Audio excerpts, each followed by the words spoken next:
Bezrat Hashem, la Gemara d'aujourd'hui, Menachot 110a.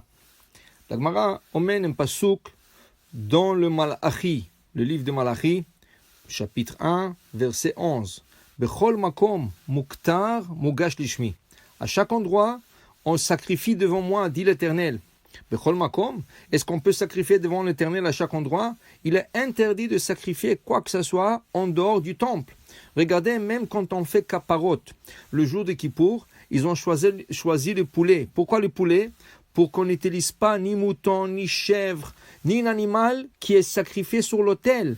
Car ça a l'air comme si on fait un sacrifice en dehors du temple. Et celui qui fait un sacrifice en dehors du temple, karet, has veshalom. Alors comment est-ce possible que le prophète Malachi dit Bechol makom muktar lishmi, mugash lishmi? Amar Rabbi Shmuel bar Nachmani, Amar Rabbi Yonatan, Elu talmidei chachamim haoskim baTorah bechol makom.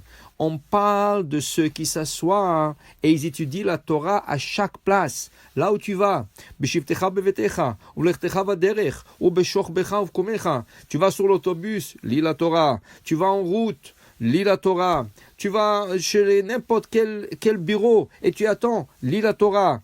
Alors, là où tu lis la Torah, c'est comme si tu avais sacrifié et apporté une kétoret devant un Kosh Baruch Hu.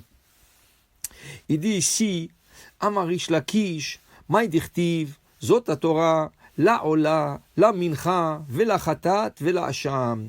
Dans le parashat Tzav, on a lu que voici la loi pour La Ola, l'Holocauste, La Mincha, La Chatat, Vela Hasham.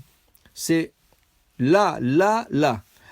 Rish Lakish, Kola Osek Batorah, Kilu Ikriv Ola, Mincha, Vechatat, Ve'asham. Rish Lakish, tout celui qui lit le parachute qui parle de l'Holocauste, dans le livre de Vaikra, dans le parashat Tzav par exemple, il lit la paracha qui parle de la Mincha, dans le parashat Vaikra, parashat Tzav, Vechatat, Ve'asham.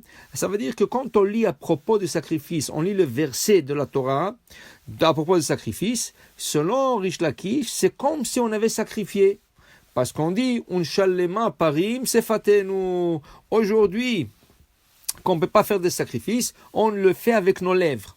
D'ailleurs, le Midrash il dit, quand Hachem a fait une alliance avec Abraham, dans le Brit Ben Abetarim, Abraham, il avait peur. Dit Hachem à Abraham, pourquoi tu as peur? Il dit, parce que il dit Abraham, je vois que mes enfants vont construire un temple. Et ils vont sacrifier là-bas, toutes sortes de sacrifices. Et vous allez accepter les sacrifices, vous allez écouter leurs prières, vous allez exaucer leurs prières. Mais un jour, je vois que ce temple va être détruit. Et qu'est-ce qu'ils vont faire mes enfants dans cet temple? Dit Abraham, sache une chose Abraham, quand ils vont lire le parachute qui traite de sacrifices, je considérais comme si ils avaient emmené les sacrifices. Ça veut dire qu'une personne qui a profané la Shabbat par erreur, ça veut dire que c'est quoi par erreur? Par exemple, il est sorti dans le domaine public, il n'y a pas de hérouv, et là il trouve un Kleenex dans sa poche. Normalement, dit Rabbi Yochanan dans le Talmud, que avant de sortir vendredi après-midi à la synagogue à Mincha, on vérifie ses poches pour avoir si on n'a pas quelque chose dans la poche. Des fois, on porte le même costume dans un mariage, dans une fête, dans une bar mitzvah, et on met un Kleenex, on met un cure-dent, on met un peu d'argent, et là, on est pressé, on court. Mais en courant vers la synagogue, fouille tes poches, et tu es en train de faire une mitzvah. Et si la personne n'a pas vérifié, elle est sortie le Shabbat dans un endroit qui n'a pas Hérouv, elle a fait un transport, un de 39 travaux qui est interdit le Shabbat. Au temps du temple, qu'est-ce que cette personne aurait dû faire? Le dimanche, elle serait venue au Beth Amikdash et elle aurait emmené un sacrifice pour expier sa faute. Ce sacrifice s'appelle Hatat.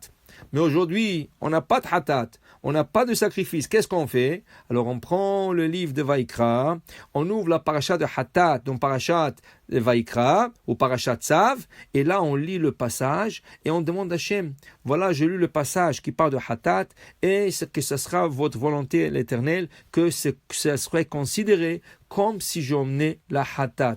La même chose pour le Hacham. Hacham, c'est tu as mangé quelque chose et après tu te poses la question, est-ce que cette chose était cachère ou pas? Et tu n'as pas vérifié. Alors on emmène un Hacham Taloui. Et là, on prend le livre de Vaikra et on lit à propos de Hacham Taloui. Alors Rish Lakish dit, quand tu lis la Torah, le passage qui parle de sacrifice, Hachem te le considère comme si tu as fait le sacrifice.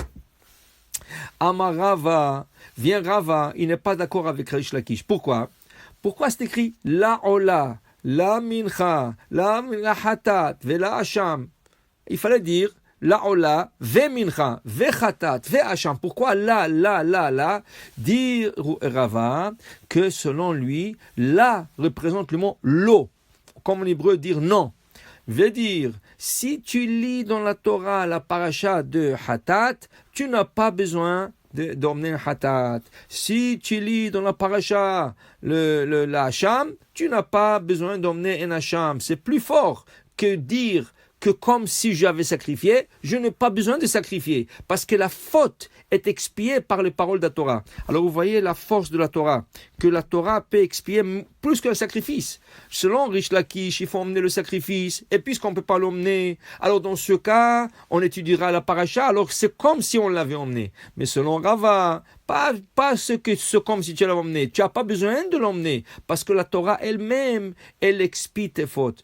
Pour dire que voilà, la meilleure expiration de faute, c'est de lire la Torah, étudier la Torah, s'approfondir la Torah. Alors tout celui qui a fauté, on lui conseille la meilleure chose de rien avant, commence à t'investir dans l'étude de la Torah. Baruch Adonai Le'olam, Amen ve Amen.